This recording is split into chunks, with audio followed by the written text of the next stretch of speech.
récupère. Ton argent qu'il a volé, ta santé qu'il a volé, ton ministère qu'il a volé, ton étoile qu'il a volé. Récupère. Yeah. Pour ce matin, on est rapidement, c'est le temps de la récupération et on va récupérer. Dis, on va récupérer aujourd'hui. Vous savez, le diable, quelle est sa stratégie? Sa stratégie, c'est quoi? Pour détruire les êtres humains, les enfants de Dieu, Satan, il exploite simplement l'ignorance des enfants de Dieu pour les mettre dans son camp, pour les opprimer et pour détruire leur vie. Quand la Bible dit dans Osée 4, verset 6, par manque de connaissance, mon peuple périt. Dans Jean 10, la Bible dit quoi? Le voleur vient pour piller, pour tuer, pour égorger, pour voler. La mission principale de Satan, c'est de piller, de voler ta vie. Et puis, il ne prend pas n'importe quelle chose dans ta vie, c'est les bonnes choses, les choses de valeur qu'il prend de ta vie. Et c'est comprendre même. Ce matin, tu vas comprendre ce qu'il prend de ta vie.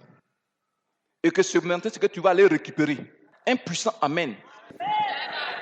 Mon frère, ma soeur, le diable, il est mauvais. Les gens, même tu le sais, savent pas que Satan est leur ennemi. Alléluia. Aujourd'hui, le malheur de beaucoup de chrétiens, c'est quoi? C'est que beaucoup ne maîtrisent pas le monde spirituel. Ils ignorent totalement ce qui se passe dans le monde spirituel. Pourtant, c'est le spirituel qui contrôle le physique. Tu ne connais pas le monde spirituel, tu ne peux pas avoir la victoire sur le diable et ses serviteurs. Alléluia. Donc, il est impératif pour un enfant de Dieu de connaître par la parole de Dieu le mystère du monde spirituel. Toi, chrétien, tu vis dans deux mondes. Tu es physique, mais tu es aussi spirituel. La Bible dit que nous sommes des esprits. C'est le spirituel et le physique qui font l'être humain. Est-ce que tu me suis? Moi, le problème des chrétiens, c'est quoi?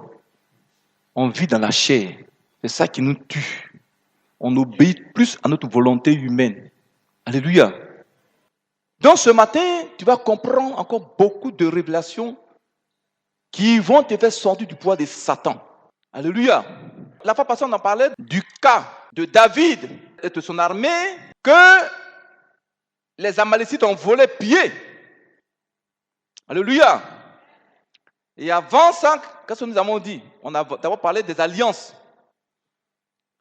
Les alliances, on a prié ici. Donc mon frère, ma soeur, pourquoi on parle de la récupération? Parce que après avoir brisé sur ta vie les alliances de Satan, il faut que maman, tu rentres dans le camp de Satan pour aller récupérer ce qui t'avait volé. C'est quand on déclare une puissance. Alléluia.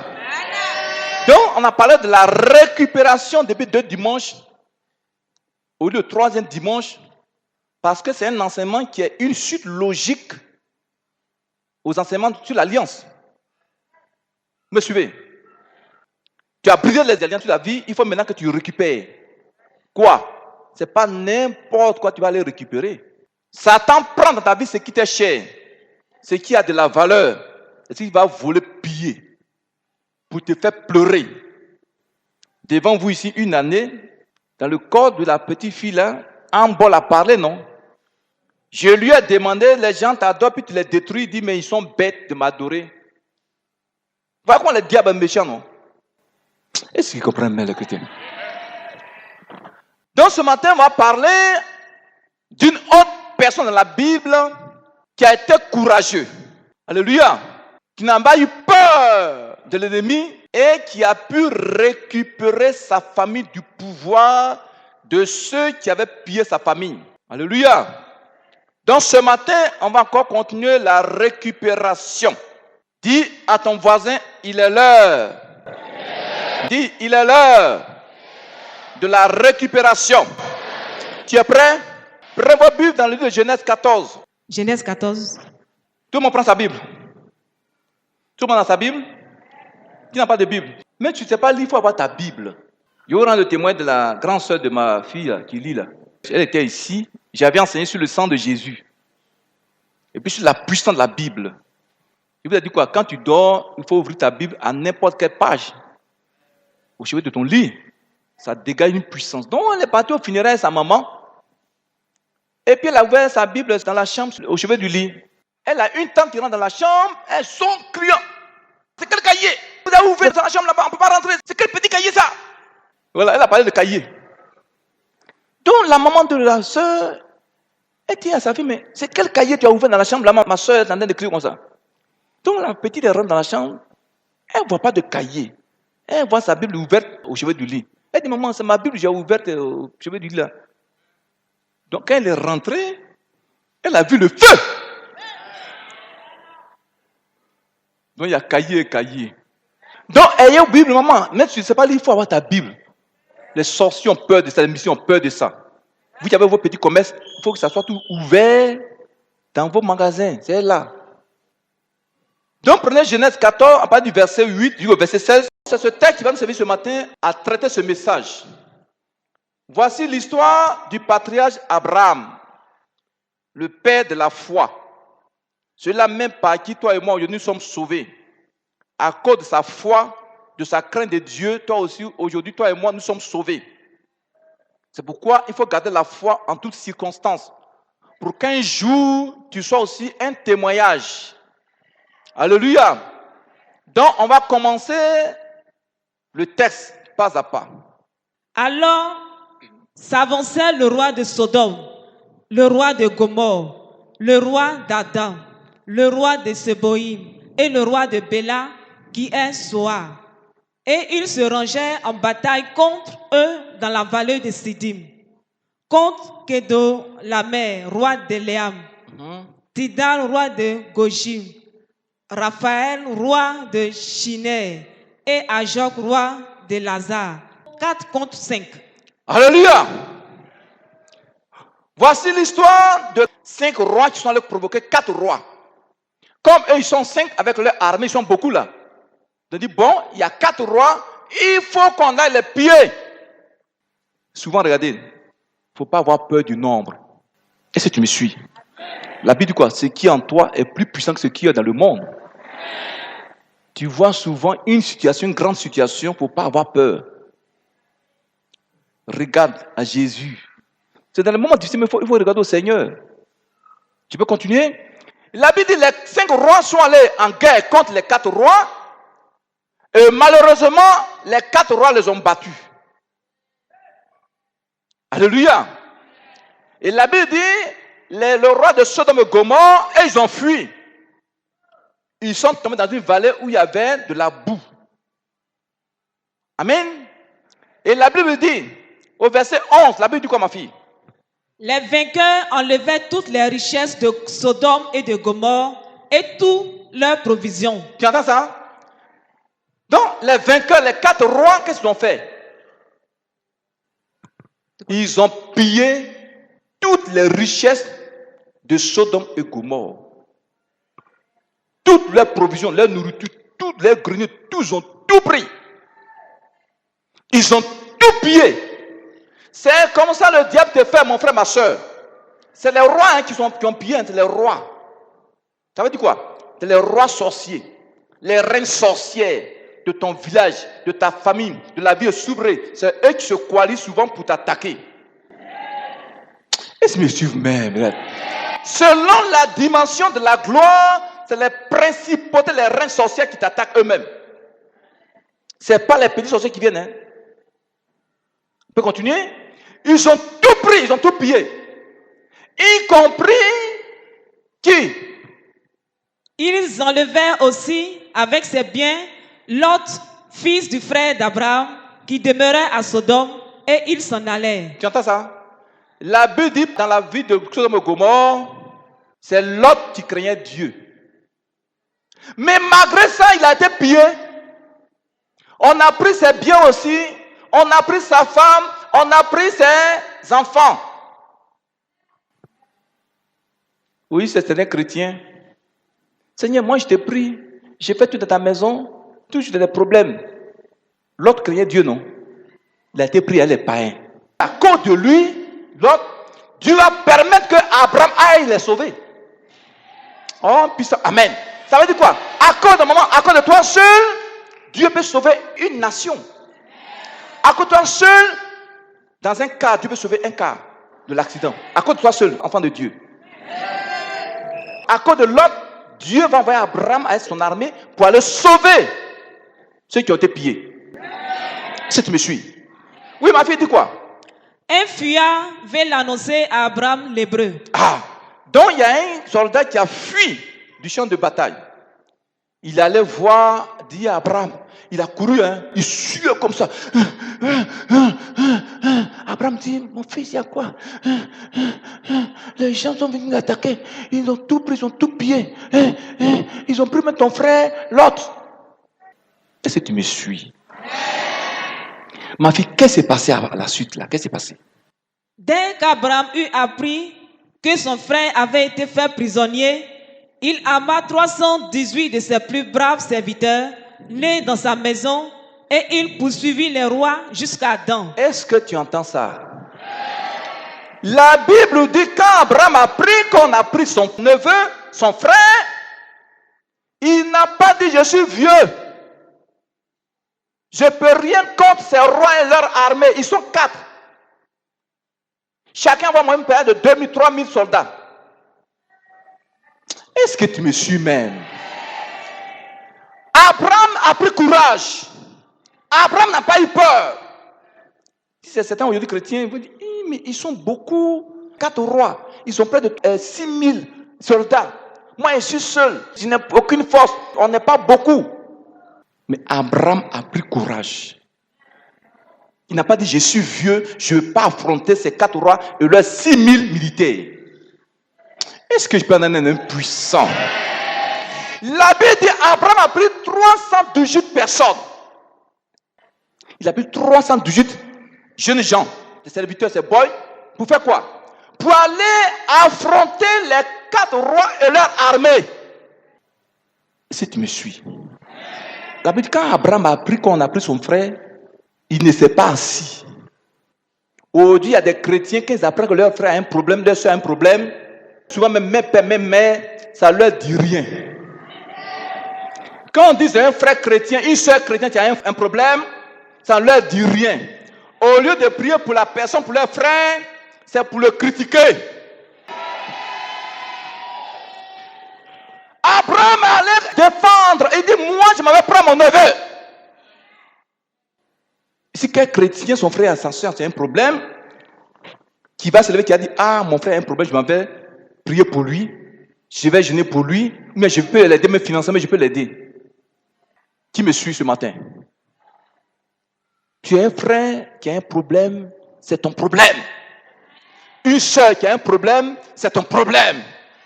Jésus a dit quoi? Si en cela on saura que vous êtes mes disciples, l'amour fraternel. Mais si entre vous, vous ne vous aimez pas, Abraham aimait son frère. Il a pris des gens, des chrétiens, des soldats, dit, allons affronter les 4 rois et les 6000 militaires.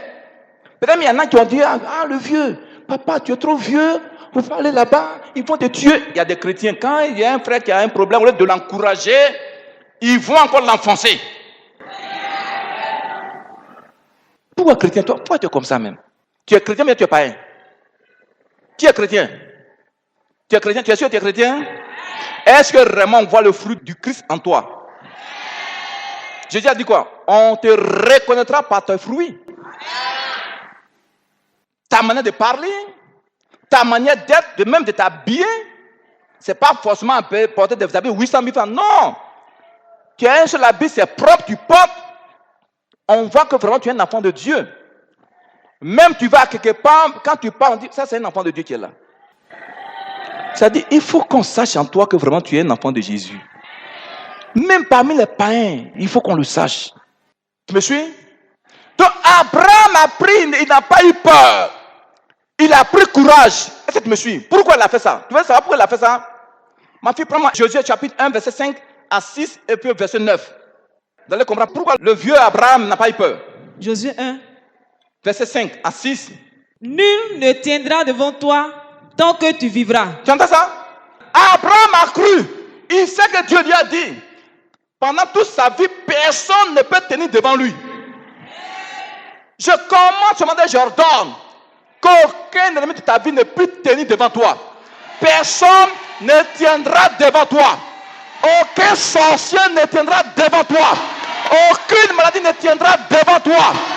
Aucun marabout ne tiendra devant toi au nom de Jésus. Regarde, quand tu as un problème, tu dis, toi, situation, tu ne peux pas tenir devant moi. Mais la Bible dit, Abraham dit que Dieu lui a dit, personne ne peut tenir devant toi. Oui, ma fille dit quoi? Je serai avec toi comme j'ai été avec Moïse. Je ne te laisserai point, je ne t'abandonnerai point. Quand souvent je travaille des petits moments difficiles, c'est ces versets que je prends pour me fortifier. Il dit, Seigneur, tu as dit que tu n'allais jamais m'abandonner. Tu n'es pas un Dieu de mensonge. Est-ce que tu es un homme puissant? Tu as dit que tu seras toujours avec moi jusqu'à la fin du monde. Il a dit quoi? Je serai avec toi. Mais il ne ment pas, sa parole a dit, il ne ment pas. Alléluia. Oui, ma fille dit quoi au verset 6? Fortifie-toi et prends courage. Ah! Dans le moment difficile, Dieu l'envoie à Jésus. Il sait que la mission est difficile. Il lui dit quoi? Prends courage, il faut te fortifier. Est-ce qu'il me comprend même? Donc il y a des chrétiens comme Dieu dit, je suis avec toi, donc ils vont prendre les bras, ils sont assis. Mais il dit à Josué, il faut prendre courage. Il ne faut pas te décourager. Dis Seigneur, ce matin je prends courage. Je me fortifie en Jésus. Prenez courage, maman, prenez courage. Ne vous découragez pas. C'est-à-dire, ne vous découragez pas dans la situation. Alléluia. Le découragement n'est pas chrétien. Le découragement est diabolique. Alléluia. Mon frère, ma soeur, la Bible dit, quand Abraham a appris que son frère a été pris, il a pris courage. Il dit, Dieu m'a dit, personne ne peut tenir devant moi. Quelle que soit l'armée, elle ne peut pas tenir devant moi. Aucun démon ne peut tenir devant moi. Aucun sorcier ne peut tenir devant moi. Aucune situation ne peut tenir devant moi au nom de Jésus. Est-ce que ce matin, actuellement là, dans cette église, il y a des femmes courageuses comme Abraham? Est-ce qu'il y a des hommes courageux comme Abraham? Regarde, aujourd'hui, Dieu cherche des soldats dans son église. Il cherche des soldats, des gens qui n'ont pas peur pour affronter le diable, pour affronter les situations. Un puissant amen dans la chorale. Regarde, Jésus-Christ n'aime pas les peureux. Alléluia. Il permet des situations. Là, dans tout Sodome et Gomorrhe, c'est lui seul qui a été sauvé de la colère de Dieu, n'est-ce pas? Mais pourtant, il a été pillé. On l'a pris. Mais Dieu a permis à Abraham de aller le délivrer. Ce matin, Dieu enverra Abraham pour te sauver. Jésus enverra un Abraham. Est-ce que tu me suis? Dieu va envoyer un Abraham dans ta situation pour te sauver, pour te libérer. Et ce jour, c'est le jour de la récupération. Dieu enverra sur ses anges pour te récupérer. Là où le diable allait te placer, même dans la mort, Dieu va te récupérer ce matin. Oui, ma fille dit quoi? Car c'est toi qui mettras ce peuple en possession du pays que j'ai juré à leur père de leur donner. Tu entends ça? Donc Abraham s'est appuyé sur ces paroles-là. Il dit, Dieu m'a dit, imagine dans ma famille, c'est moi je dois sauver mes parents. Dieu dit à quoi Jésus? C'est par toi que ton peuple, le peuple sera sauvé. Regarde, ce n'est pas en vain que Dieu t'a choisi dans ta famille. Tu es un Abraham puissant. Un puissant, amen, tu es un Abraham. Alléluia. Pour sauver ta famille, récupérer leur vie ce matin. Est-ce qu'il y a des Abraham aussi, courageux? Qui est Abraham? Dieu veut des femmes courageuses. Il y a une situation dans l'église, quelqu'un se l'a dit, non, prenons dans le monde de jeunes. Prions, combattons, on aura la victoire. Dieu a dit, personne ne peut tenir devant moi. J'ai dit, personne ne pourra tenir devant moi dans la vie soubrée. Aucune souffrance, aucune malédiction, aucune maladie. Impuissant, amen. Ce matin, la pauvreté sera terrassée devant toi. Le célibat sera terrassé devant toi au nom de Jésus. Aujourd'hui, Jésus a besoin d'Abraham dans son église. D'Abraham dans cette vie de soubrée. Alléluia. Même tu es vieux. Sache que tu as une mission dans ta famille. Tu es jeune. Sache que tu as une mission dans ta famille. C'est par toi que ta famille sera sauvée. C'est par toi que tes frères et sœurs seront sauvés. C'est par toi ils seront bénis à tous égards. Est-ce que tu sais que parmi vous, des gens seront comme de puissants arbres? Les gens viendront manger sous leur feuillage. Tes fruits vont pousser. Tes branches vont pousser. Et des hommes et des femmes viendront manger avec toi. Je commande, j'ordonne que tu sois un puissant arbre comme Abraham. Alléluia. Oui, chrétien, dis quoi, ma fille? Fortifie-toi seulement et aie bon courage en agissant fidèlement selon toute la loi que Moïse, mon serviteur, t'a prescrite. Tu entends ça, non? En moins de 3 versets, Dieu a dit 3 fois à Josué, fortifie-toi, prends courage. Fortifie-toi, prends courage. Fortifie-toi, prends courage. Chrétienne, fortifie-toi, prends courage. Il y a du miel au bout. Je suis dans l'armée, quand vous allez comme ça, on vous maltraite, on vous dièse. Pour vous encourager, on dit non. Après la souffrance, il y a le miel au bout. Est-ce qu'ils comprennent même les chrétiens? Il y a du miel toujours au bout d'une souffrance. Alléluia. Donc, prends courage. Dis à ta voisine, prends courage. Dis, prends courage. Prends courage. Quelle que soit la situation. Prends courage. Dis, prends courage. Alléluia. La suite de Genèse 14. La Bible dit quoi? Abraham repartit ses serviteurs en plusieurs groupes. Donc, Abraham est parti. Alléluia. Il est parti à 318 personnes. 318 personnes contre 6000 soldats. Est-ce que tu me suis un peu? Ça veut dire quoi? Prenez juste 7, verset 1 à 7. Elle comprend pourquoi Dieu, souvent, pour faire quelque chose, n'a pas besoin d'une multitude. Amen. Dans le texte de Juge 7, verset 1 à 7, on ne va pas lire. La Bible dit, Dieu dit à Gédéon d'aller faire la guerre contre les Madianites. Alléluia. Gédéon allait prendre 32 000 soldats.